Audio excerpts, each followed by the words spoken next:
I never expected my life to change on what seemed like an ordinary Thursday afternoon. I had wrapped up work early due to a canceled client meeting and thought I'd surprise my wife, Anna, with her favorite pastries from Bennett's Bakery, something she hadn't had since our honeymoon in Florence.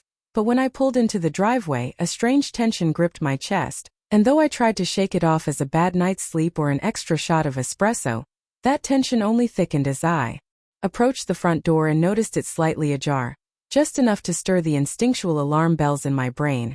Maybe she was airing out the kitchen or stepped out for a moment and forgot to pull it shut, but then I stepped inside and everything in me sank, not because anything looked wrong, but because it was too right, too quiet, too still, the kind of eerie silence that follows a storm or just before one begins, and the faint, unmistakable sound of male laughter echoed from upstairs, mixed with the soft undertones of a woman's giggle that shattered the illusion of trust I'd held for the last 7 years.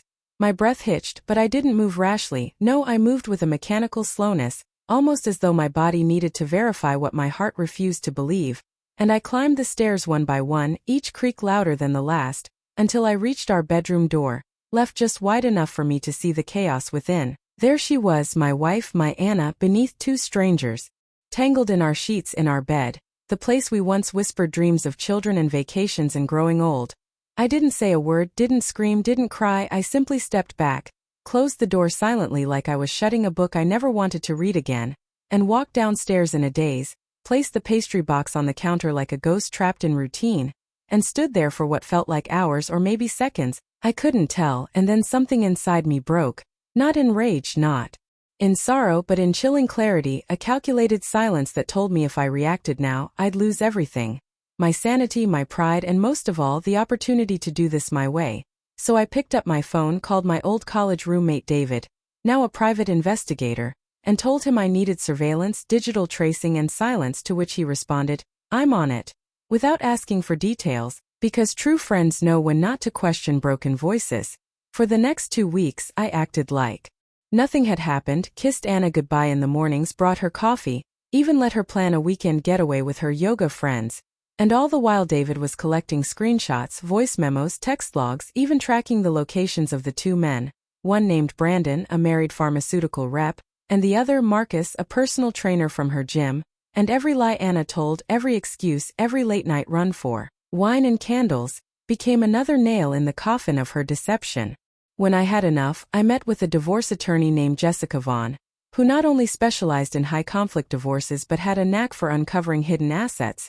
And by the time Anna returned from her weekend retreat, I had already separated our finances, froze our joint credit cards, changed the locks on the beach house, and set up a meeting with Brandon's wife Elise, who broke down sobbing in my office as I showed her the evidence, clutching her wedding ring like it burned her skin. While Marcus's fiancée, a woman named Claire, showed up at my door the next day with mascara running down her face and a trembling voice that asked only, "Can I sit with you? I don't want to cry alone." And we did. We sat, 2 strangers bound by betrayal, on the cold marble floor of my kitchen, until the sun set and the silence between us became a blanket instead of a blade.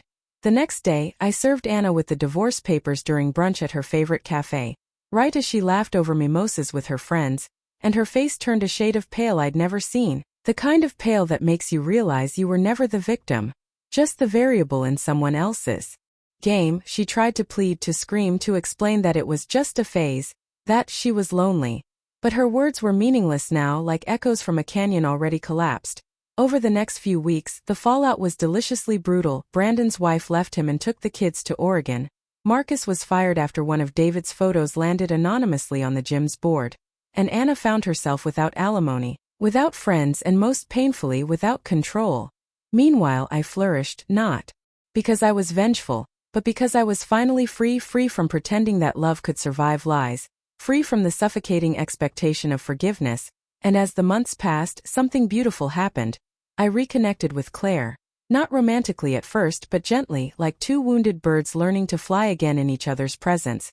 And from long talks over coffee to walks through rain-drenched parks, we healed slowly, tenderly, until one night, sitting beneath the stars on my rebuilt patio, she turned to me and whispered, "I think I'm finally breathing again." And I smiled because I was too.